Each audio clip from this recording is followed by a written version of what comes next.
Siç mund të duket, jam në Dubai, në qytetin e luksit. Dubai është një nga 7 shtetet e Emirateve të Bashkuara Arabe. Edhe është i njohur për luksin. Dhe më në fund, më erdhi dhe mua mundësia ta vizitoj nga afër. Tani, unë të bëj një përshkrim të vogël si një studente e gjeografisë, duke analizuar elemente të ndryshëm, sa i përket pjesës kulturore, artistike, arkitekturës, ndërtimit, dhe të bëj disa analiza të vogla nga aspekti im personal, çfarë mendoj unë për Dubai, për gradat-ciela, kulturën, çfarë mendoj unë për shërbimin, çfarë mendoj edhe për çmimet, që është pjesa më e rëndësishme mendoj për secilin prej nesh dhe normalisht duhet diskutuar. Sepse duke qenë se Dubai është i njohur për luksin, sa herë ndoshta klikojmë për Dubain, ose sa herë dëgjojmë për Dubain, shohim syrin e Dubait, shohim Burj Khalifën, shohim qendrat tregtare, shohim edhe makinat e shpejta, Ferrarit apo makinat e tjera, të cilat janë shumë të shpeshta këtu në Dubai. Por, mendoj që Dubai i vërtet nuk është ky që duket në rrjetet sociale, por marketingu dhe rrjetet sociale këtë kanë bërë sot. Bota të duket ndryshe. Fjallën e se cilit të serviret një botë tjetër, të serviret vetëm ajo e bukura. Por në të vërtet, ose në fakt, për të shkuar deri tek ajo ka një rrugtim tepër të gjatë, edhe pse Dubai e ka bërë këtë vitet e fundit. Tani, sa i përket pjesës ditës së parë, ose më saktë po e nis direkt avioni. Duke qenë se për mua është hera e parë që unë udhëtoj 6 orë me avion. Është hera e parë për mua që udhëtoj në një vend kaq të largët, sepse jam mësuar gjithmonë 2 maksimumi deri në 3 orë udhëtim me avion dhe sigurisht e kisha pak me siklet, por duke qenë se këtë herë kemi udhëtuar me një linjë tjetër ajrore, do thosha që është hera e parë që kam përjetuar një udhëtim i cili ka zgjatur 6 orë, por më është dukur thjesht si 6 minuta. Dhe kjo është e gjitha prej shërbimit të linjës ajrore. Që në momentin që ne hipëm në avion, gjëja e parë që vura re ishte kishte muzikë të viteve 90. Dhe të çonte në një botë tjetër. Mua më dha ndjesinë sikur ishte në ato filmat amerikan. Gjatë rrugës na u shërbyen pije, na u shërbyen çaj, kafe, ujë, gjithashtu edhe ushqim. Dhe këto e bën rrugtimin me avion të mos ndihej fare. Pasi kishte edhe vet avioni, fluturimi me avion, kishte një program. Kështu që sa i përket avionit, për mua ishte eksperienca më e bukur që unë kam përjetuar deri tani me avion ndonjëherë. Gjëja e parë që vëmë re, kur presim nga avioni, është mikpritja ose më saktë ngrohtësia që të jep ky vend. Në aspektin e kujdesit të personelit të aeroportit. Më pas, gjatë rrugës për në hotel, vjen pamja më e bukur, pamja e shumë pritur, pamja që kemi parë gjithkohën në Instagram, në televizor për Dubai.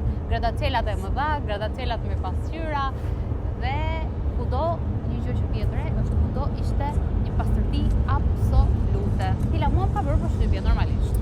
Ky ishte impresioni i parë. Tani unë do vazhdoj direkt te pjesa në secilën nga ditët tona të qëndrimit në Dubai. Ditën e parë në Dubai kemi plazhin e Jumeirah Beach. Ishte shumë fantastike dhe nuk kishim nevojë fare të merrnim çadër apo të merrnim një shezllong, kishte plazhe publike.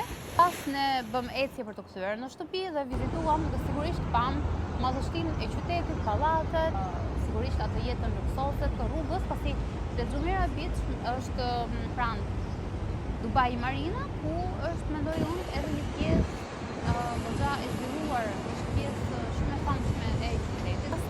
Pas dite vizituam Muzeun së Ardhmës, por vetëm nga jashtë, pasi ishim shumë vonë ta vizituar vetë.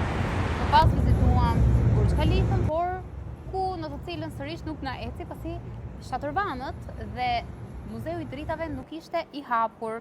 Më pas vizituam edhe Dubai Mall, ku do theksoja që hëngra një akullore super të shijshme. Akulloria e Dubait, me të famshmen nga çokolata e Dubait në akulloren e Dubait.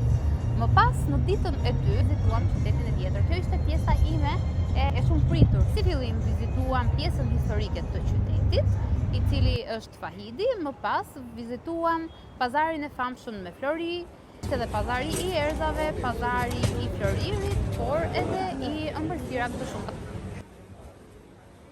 Pas, dërkuam në hotel dhe ku provuam brianin indian, i cili ishte tek prishishëm dhe sandwich tradicional arab. Dita e tretë është Abu Dhabi. Si fillim shkuam në Ibn Battuta Mall, më pas në Heritage Village.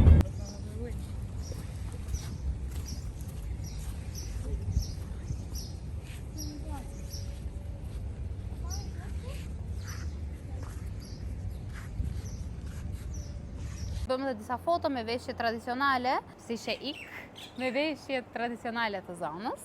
Më pas, vizituam xhamin e madhe të Abu Dhabi, të famshme të Abu Dhabi, por të të cilën nuk kemi shumë foto të bukura.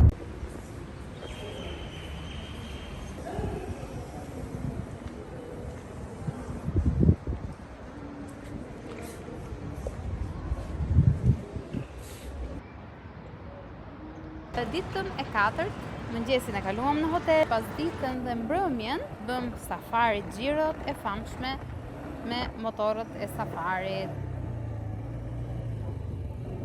Bëm rrëshqitje në duna, e cila ishte pjesa ime e preferuar. See you after 2 days.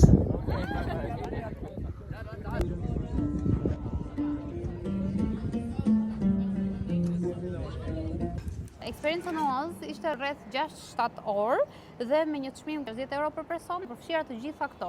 Xhiroja me DV, xhiroja me motora, xhiroja, po them rrëshqitja në dunat e rërës dhe marrja dhe kthimi po në hotel dhe ushqimi. Në fund e mbyllëm edhe me një çaj me qumësht që ishte shumë i shijshëm gjithashtu. Ditën e 5 e kaluam të gjithë në hotel dhe nuk kemi bërë asgjë pasi ishim tepër të lodhur. Dhe ditën e 6 është dita e fundit, është kjo dita në cilën jemi sot, në të cilën kemi bërë goxha lëvizje. Sot vizituam hotelin e famshëm Atlantis, të cilin e kemi parë në filma. E vizituam atë jashtë dhe një vizitë brenda tij dhe ishte një eksperiencë shumë e bukur dhe një emocion shumë.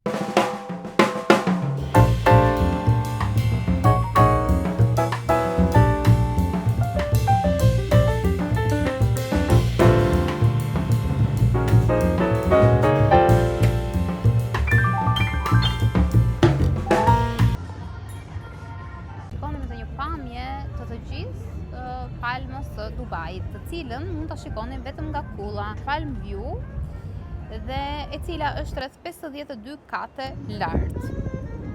Kjo gjithashtu ishte një eksperiencë fantastike. Më pas drekën e kaluam në një restorant libanez për një analizë të përgjithshme mbi Dubain. Sa i përket ushqimit, pastërtisë, është të gjë on top.